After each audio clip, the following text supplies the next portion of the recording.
We have all ever wondered, where do we come from, right? Especially when the world only offers us some mysterious clues. I remember when I arrived here, to the Mercury Labyrinth, but it's so vague that it feels like an altered timeline. I arrived here with my older sister, Maddie.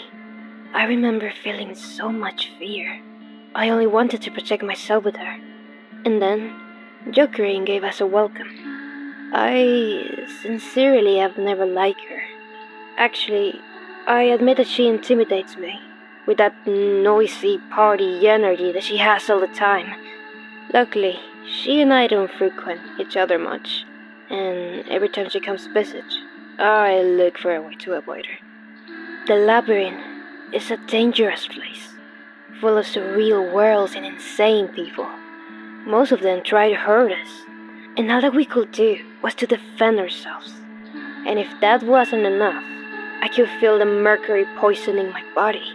I felt how my time was running out, how it was wasting away. Tick tock, tick tock. The clock hands were louder and faster every time, like a bomb waiting to explode. You may think that we, the mercurized, are unfortunate people. Well, it's true. But I have to admit that my sister and I have been one of the most fortunate, since after a long time of surviving, we found the most pacifist dimension of the labyrinth, Fairy Tale. An enchanted forest, populated by malicious fairies and mainly toxic vegetation. Naturally, when the fairies found such giants, all they did was to defend themselves, just like we did. But when they noticed that we didn't dare to fight back, they had mercy upon us, especially upon me, since I told Mari to not hurt them. The fairy godmother, to thank me, blessed me with the language of her species, making me the only one in the whole labyrinth, besides Jokerin, that can communicate with fairies. Piteously, our time was almost over. Maddie and I found a cottage where we could rest our bodies, ready to go. But that is not how things work in the labyrinth. Dying is only the beginning. Influenced by the mercury and Jokerin's demonic energy, we had acquired powers. I learned how to manipulate the time of other people, even if it were for a brief period of time, while Maddie possessed the wisdom of the forest. The Mercury Queen baptizes as the Witches' Sisters, Alice and Maddie. Sometimes, I like to remember my original name, but I can't rewind time for so long. After an era, a pair of brothers came to our dimension, and we fell in love immediately, despite the boys not being mercurized yet. We spent time with them.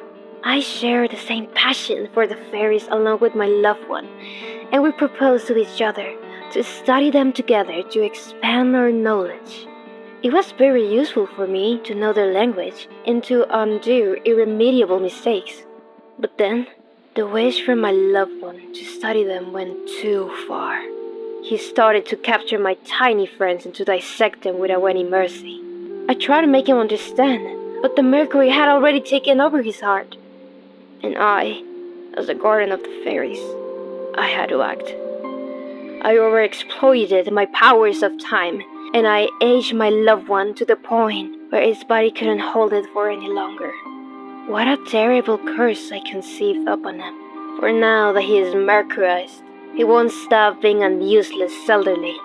The cruel and vile clockwork. I also took care of his sibling, on request of mine.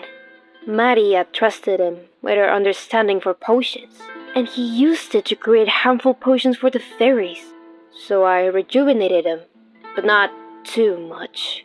Just enough for his height to make him useless too. Maddie took care of the rest.